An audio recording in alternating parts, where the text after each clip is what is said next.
letting you know this creepypasta was made in 2013 and was added in the Creepypasta fan and wiki by ATAK2005. It was originally created and uploaded to Creepypasta wiki by the user BiggyPo. It was just this Christmas that went by, and things were getting busy. I had to start buying presents for the whole family. I had just finished shopping, but I still needed to grab a present for my little cousin. She is not very hard to shop for, since my cousin is 4. She likes things like Peppa Pig and My Little Pony. She really liked, and I say liked for the reason, Max and Ruby. So, when I decided to go looking for a present, I figured something like the Max and Ruby DVD would have been perfect, since she liked to watch it on a daily basis. However, Christmas meant that many of the online DVDs were sold out on most places.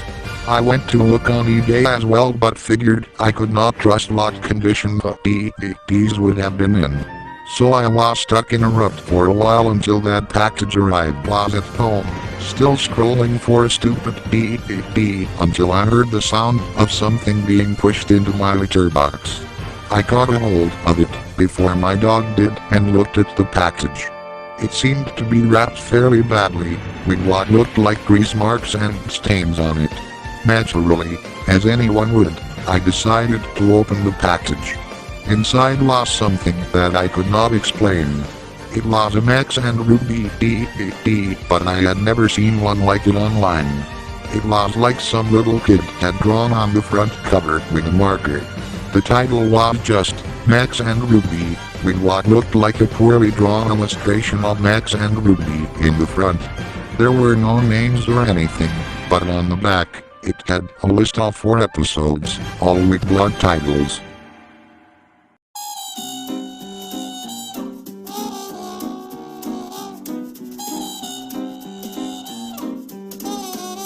I'm so sorry, I just not read it for DVDs. It's me, Goku! I quickly gave the DVD a watch over.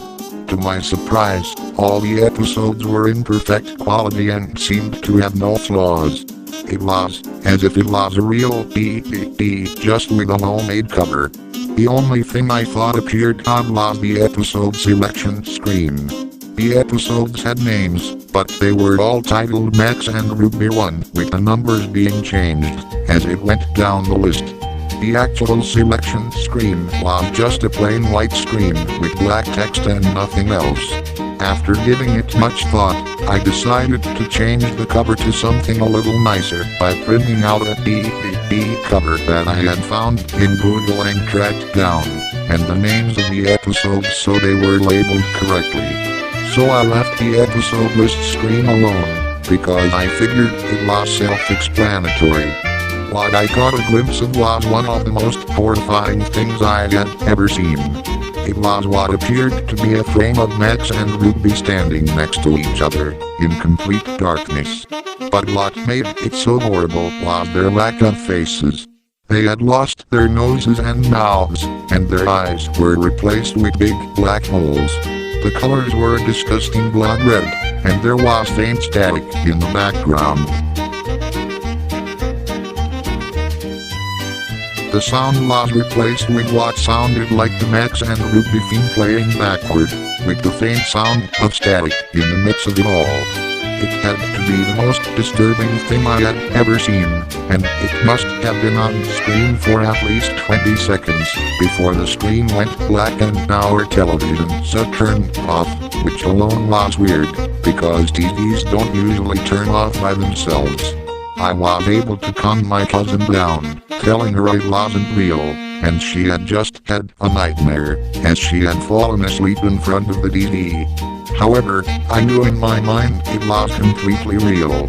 My parents had rung me up and told me they were going to be out all night, so this was going to be the best opportunity to look at this DVD more closely. I didn't mention it to them, and as soon as they hung up I grabbed the DVD before opening it on my laptop. As soon as it loaded, I noticed that episode _0004 had now been replaced with R.I.B. Mommy and Daddy, which sent a deep chill down my back. Since my cousin was now asleep, I plugged in my earbuds so she can't sleep without having to hear anything. Normally an episode of Max and Ruby would feature 3 short stories, but this episode only had 1. It started off quite happy. Max and Ruby were playing tag in the garden, and their parents were on the porch watching them play. However, something was off. The sound was playing in reverse, and the parents' faces were that of sadness. It panned to the mother and father, and in a voice of deep sorrow, the father spoke. "It's such a shame." It then cut short to the sound of static and a loud scream, followed by the sound of the people choking. The sounds felt so real, it made me almost physically sick. The scene then switched to both Max and Ruby standing in front of what looked like a gravestone labeled R.I.B. Mommy and Daddy. The 2 of them had no faces. At this point, there was also no sound, apart from faint static. The scene remained in screen for about a minute and a half, before it cut away to black. It then changed scene again, now showing Max and Ruby sitting in Ruby's room. Both of them were sobbing. The sobs were so realistic and heart-wrenching that it sounded like it was recorded from a real person mourning. What happened next was probably the most disgusting, yet saddest thing I had ever witnessed. The scene had changed to Max sitting in his room. He was standing on a chair with a noose hanging from the ceiling. He placed the noose around his neck. My computer scene faded to black as the static got louder. Almost instantly, it then cut to Ruby walking in on her brother. Burn in hell! Bruh. She let out a horrific scream as the background turned black. The camera was panned in her face as the sound of a chair being kicked and the same choking from before began to play. The picture of Ruby's face stayed in screen for a good 5 minutes. This time, her eyes had returned as the same gaping holes. Ruby then started crying, and as before, there were no other facial features. The static slowly grew louder and drowned out the sound of her cries. The scene cut to black with the loud static. When the screen returned, Ruby was standing, now on her own, in the garden by 2 gravestones. One was labeled R.I.B. Mommy and Daddy, and the other R.I.B. Brother. At this point, I had already been sick and was sitting all shaken. The episode seemed to have come to an end at last, as an old computer noise started playing. I was about to eject the DVD when the same image came up like it did in the DVD. This time, however, there was text above the 2 rabbits which said, "Death is our only release." There were no credits or anything else. It stayed in this for a few seconds before the DVD finally popped out of my laptop. I sat there trying to contemplate what had happened. In my shock and fear, I made the foolish decision to break the DVD up as much as I could before leaving the house.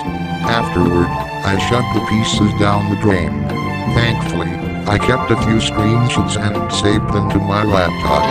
The next couple of days went past without anything unusual happening. I had a few nightmares about that DVD, but luckily that was all. My cousin had gone back home alone with the rest of her family.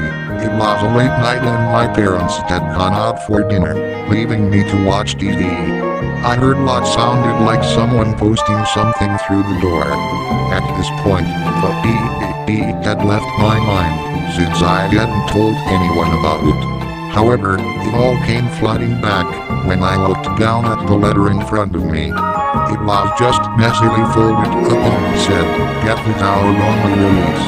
Like, comment, and subscribe. Don't forget to watch now, before I leave. Here is their credit to Blue Cat Ball 457, 10 Effects Lover 457 for this video. So guys, bye now. having a good time.